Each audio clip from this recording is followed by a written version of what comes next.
Let's talk about public health in the United States and the role of the government at the federal, state, and local levels. This class will help you to compare the organization, structure, and function of healthcare, specifically public health, across national and international settings. So first, what is public health? There are several definitions out there. American Public Health Organization says that public health promotes and protects the health of people and communities where they live, learn, work, and play. The Institute of Medicine says that public health is what we as a society do collectively to assure the conditions in which people can be healthy. And the CDC says that public health is the science of protecting and improving the health of peoples in their communities, and it's concerned with protecting the health of entire populations. So from these three, I think it's pretty clear we've got a consensus that public health focuses at the population level and focuses on protecting the health of people wherever they happen to be. Their homes, their schools, their jobs, their recreational activities. It's what we do collectively, which means mostly via governmental action, via policy, and it's based in science. If you want to know more about public health, the American Public Health Association has a great campaign called This is Public Health, and you can just go to whatispublichealth.org to see more. So a lot of times people wonder, what is the difference between medicine and public health? This is a little tongue-in-cheek, but medicine saves lives one at a time. Public health saves lives millions at a time.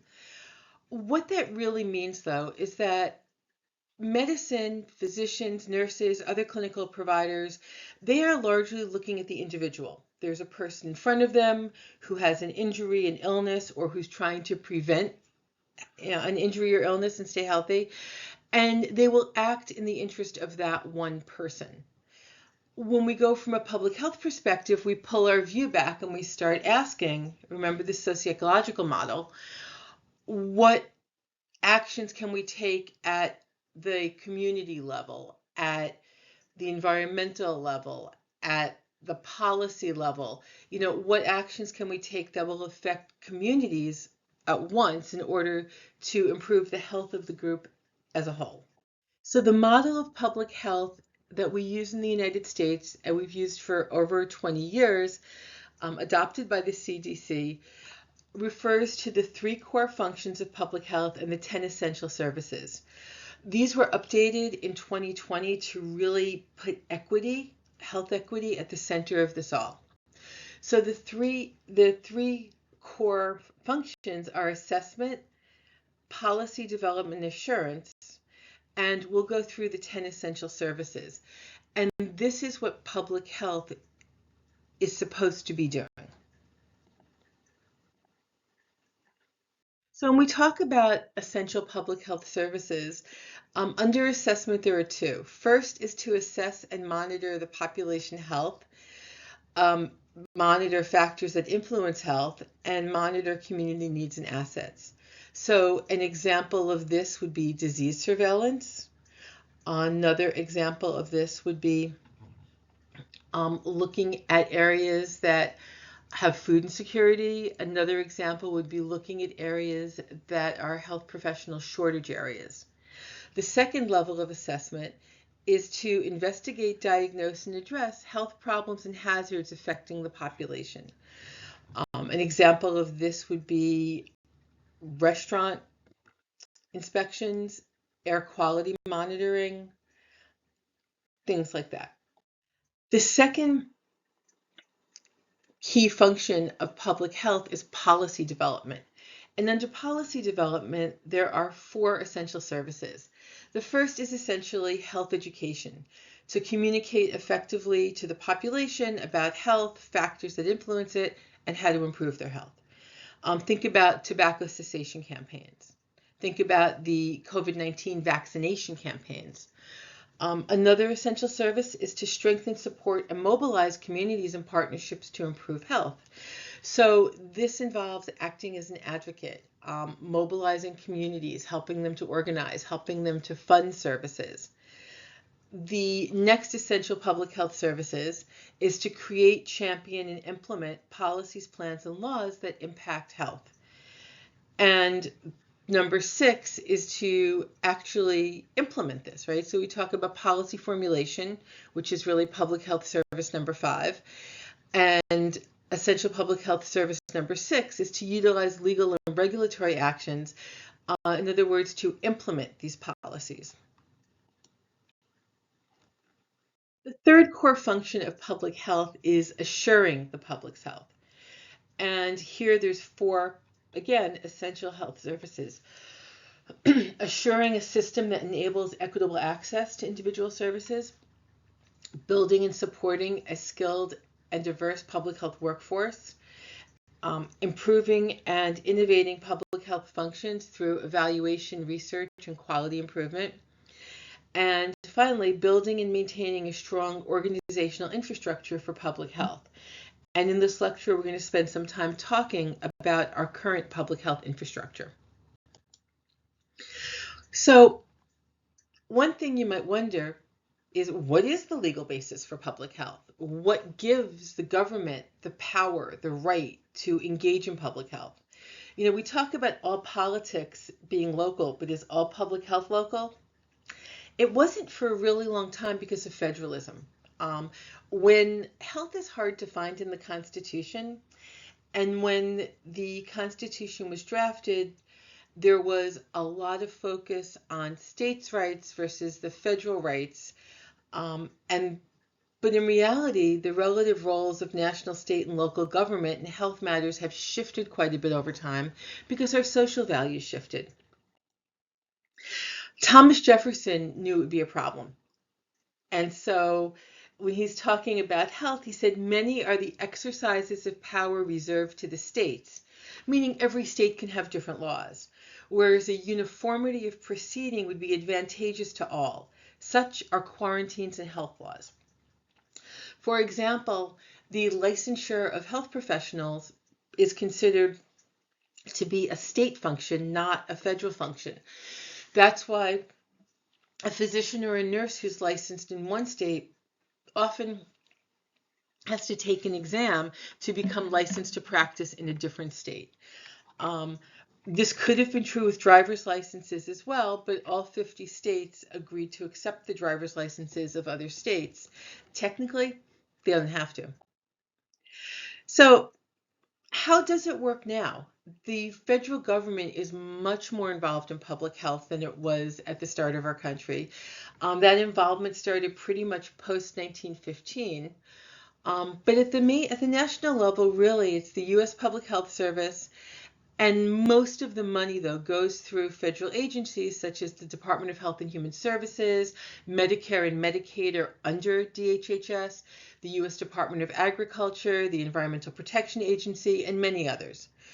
There are also tribal health services. So the Indian Health Service is part and goes under Department of Health and Human Services. There are state health departments and human service agencies, which in many states do some of the roles that we would think of as public health. And then there are local public health agencies. Usually we call them local health departments. Now, the federal government mostly provides leadership and money. It provides through regulatory powers, setting goals. Healthy People 2030 is the goal-setting blueprint for the federal government. It sets policies and standards, contributes operational and financial resources.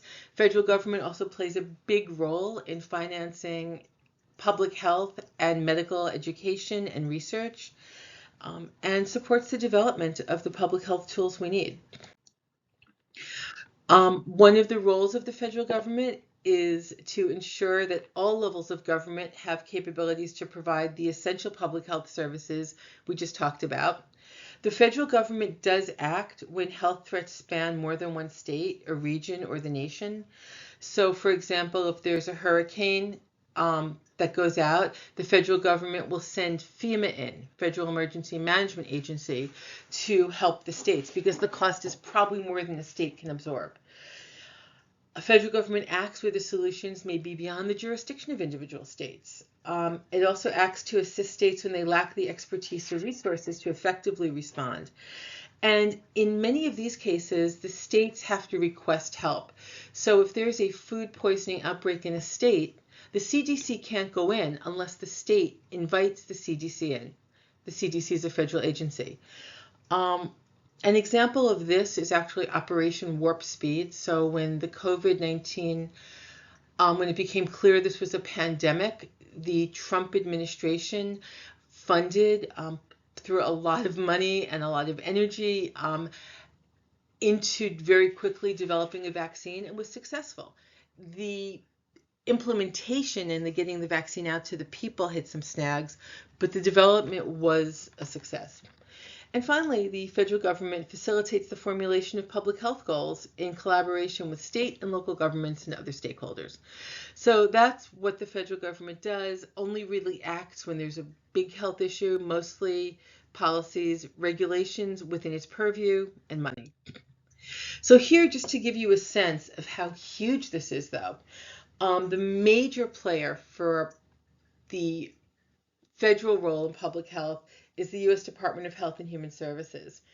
And I will just leave you to peruse this on your own time, but note that the Administration on Aging, the Centers for Medicaid and Medicare, the Association for Healthcare Research and Quality, the CDC, the Toxic Substances Registry, the FDA, Health Resources and Services Administration, Indian Health Service, National Institute of Health, SAMHSA, which is Substance Abuse and Mental Health. These are all under Department of Health and Human Services. Other agencies, however, also play a role in public health. U.S. Public Health Service, it's one of the 7 uniformed services of the United States. The United States Environmental Protection Agency, the National Highway Traffic Safety Administration, OSHA, FEMA, U.S. Department of Agriculture, and even NASA play significant federal roles in public health. Now, U.S. public health budget is just sad. So when you combine, it's very tough to define like what exactly is this public health budget, what goes into it. But several of the readings that are posted will talk about this. Overall, though, we spend $93 billion per year on public health when you combine all those funds. Sounds like a lot, but that's only 2.5 pennies for every dollar spent on health. So only 2.5% of our healthcare budget of that 4.2 trillion from previous lectures is really spent on public health. Most of the spending occurs at the state level, and state government spending for public health has decreased. Overall, flat or downward trends were observed for state spending in almost every category of public health except injury prevention. Now, one of the things to note is that during COVID, there was a spike in public health spending, largely due to a huge influx of money from the federal government, but that's ending. And it's very likely that without a lot of action and advocacy, our public health spending will go back to these baselines. So this lecture does not really present a lot of data about the COVID years because those are an anomaly. If you look at the U.S. public health budget, about 50% of it was provided by the federal government. That really dropped, and right now it sits right about 20%. So only 20% of public health dollars come from the federal side. If we look at per capita state and federal expenditures on public health, what's really interesting to me, and we'll look at a similar slide later, is how much variation there is by state, right? And that is because our governmental system is very much set up so that most things happen at the state level. So some states spend a lot more money than others on public health, and it shows in their population statistics. U.S. public health budget, again, really decreased from 2008 to 2018. We saw a spike for COVID, but that was money that was allocated, and that money is just about gone. The most money spent is on maternal, child, and family health. general capabilities, and you can see where the money goes across the board. COVID-19 really brought a lot of attention to public health and really brought a lot of money in. So there were 6 federal COVID-19 relief laws, provided about $4.6 trillion of funding. So this was not just directly dollars spent on public health, but it included all of the dollars spent on public health. As of January of this year, almost all of that is gone. Out of the 4.6 trillion, only 90 billion is left. Some of that is still available for states, but if it's not used, some of that will go back into the federal budget. So let's talk about state and local health departments. So there's 51 state health departments, and the and the District of Columbia has its own department. There's 170 tribal health departments. There's about 2,459 local health departments and 8 territorial departments. So what do state health departments do? It varies so much. There's not a standard.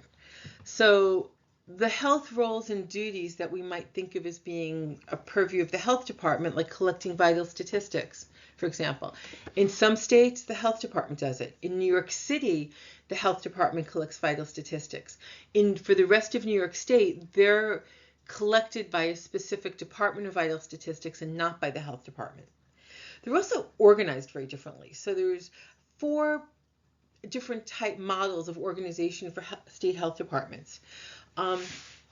State health departments may be responsible for vital statistics, healthcare licensing, environmental health, vaccinations, maternal child reproductive health care, but it really varies by state. And state health departments, again, have one of 4 organizations. Some states have centralized. This means that the state has a state health department, typically a central office. The local health units, local health departments, you can think of them, are led by employees of the state. So they may live and work in the county where the health department is. Their paycheck comes from the state, and the policies come from the state health department down to the local units. So that's a very organized system. Decentralized, local health units are primarily led by employees of local health departments.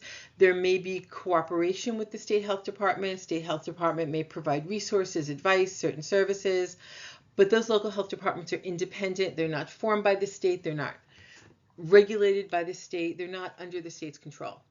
Some states have a mixed model in which there are both local health units that report to the state and local health units that do not report to the state, that are usually county-based.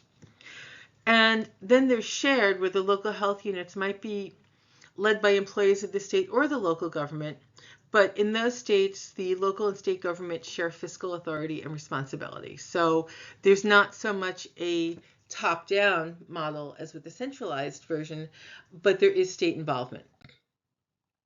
So if we look at this map, we can see how this works. So that the majority of state health departments are like decentralized or largely decentralized.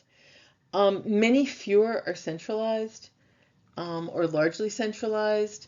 A few are mixed, and only a few really have shared or largely shared governance. And so to make it a little easier, I put it in a table. So a little over a quarter are centralized. About 8% have that shared governance. About 53%, a little over half of our state health departments are completely decentralized. In that case, there's usually county health departments. For example, New York State has 1 health department per county. It's important to note, though, that the New York City Department of Health and Mental Hygiene largely functions as a state health department. One of the prominent exceptions is that it doesn't license professionals. Professionals are licensed at the state level, and about 12% go with a mixed model. So what do state public health agencies do? All 50 states provide screening and treatment for STDs, HIV/AIDS, also for maternal and child health services. All 50 states at the state level, you'll find chronic disease surveillance, communicable disease surveillance, injury surveillance. Only about 14 of the states, and these are numbers, not percents, provide primary health care services. About 20 of the states are responsible for regulating occupational health and safety. Only 13 of the states have their health department directly responsible for licensing nurses and doctors. Only 13% of states have the health department responsible for medical examiner licensure. About 37 of the states, the state is responsible for food service regulation. And in 18 of the states, the state health department collects vital statistics. In other states, it's collected by a different agency. And note that in New York City, the New York City Department of Health and Mental Hygiene does collect vital statistics. Now, this doesn't mean that these functions aren't performed.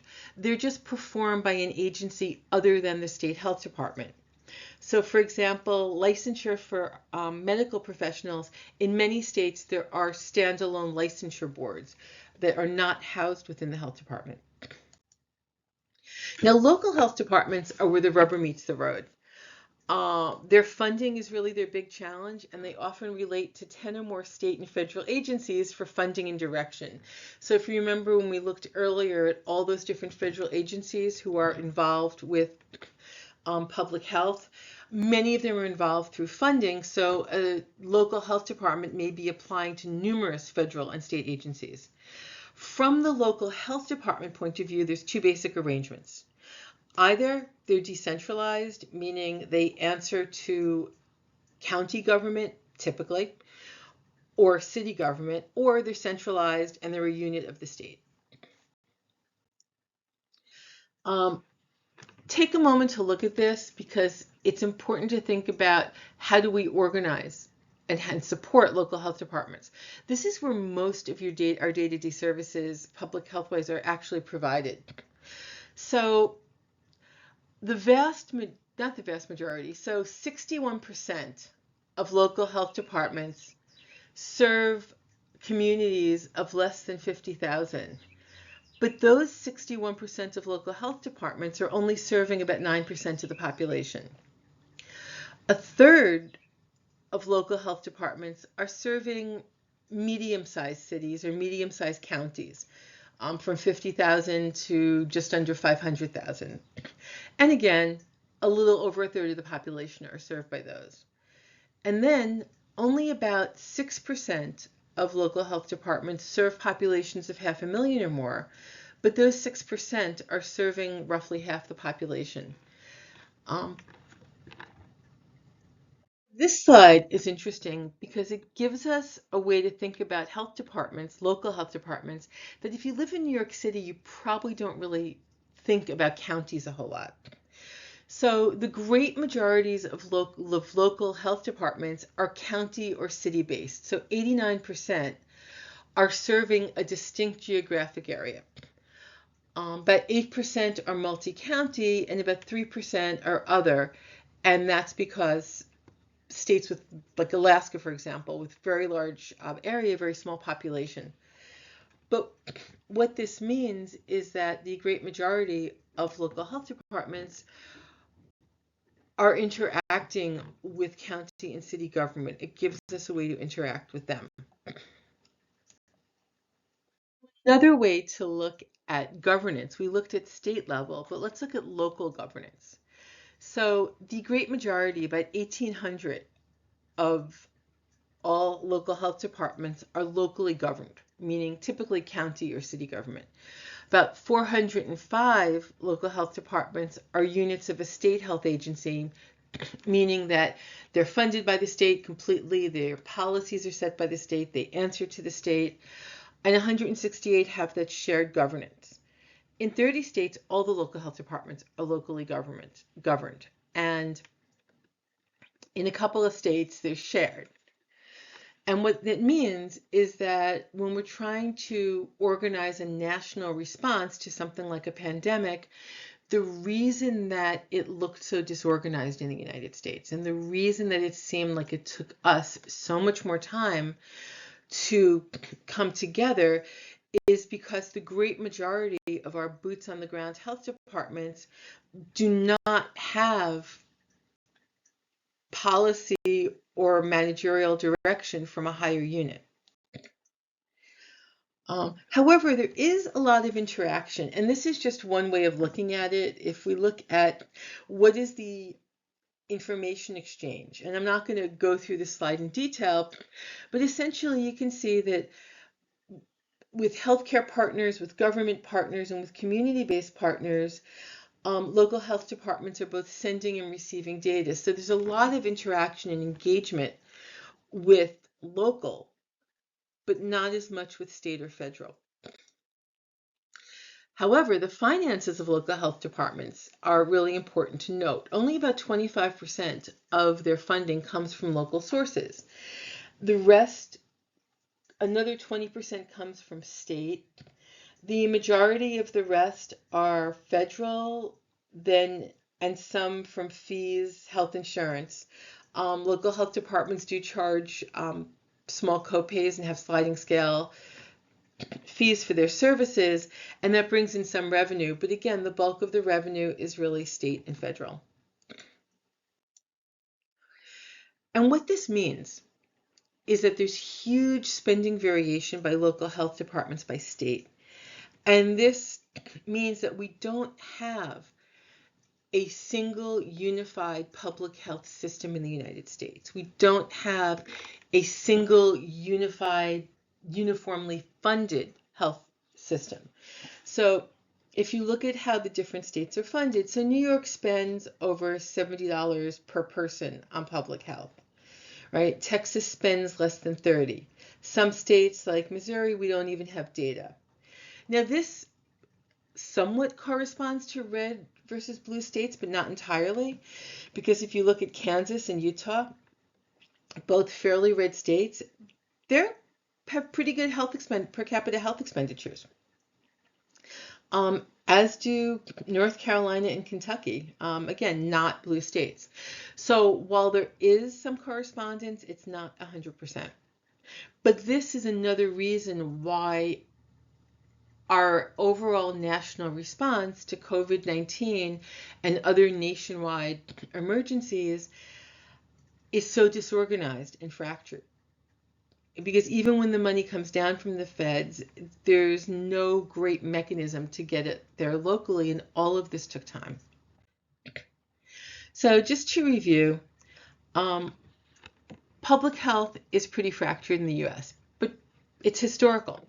Prior to 1915, the federal government had a minimal health role. Health is not in the Constitution. Health was not considered, with the exception of some quarantine powers, under the purview of the feds at all. Almost all public health was local. The first public health boards were city boards, some county.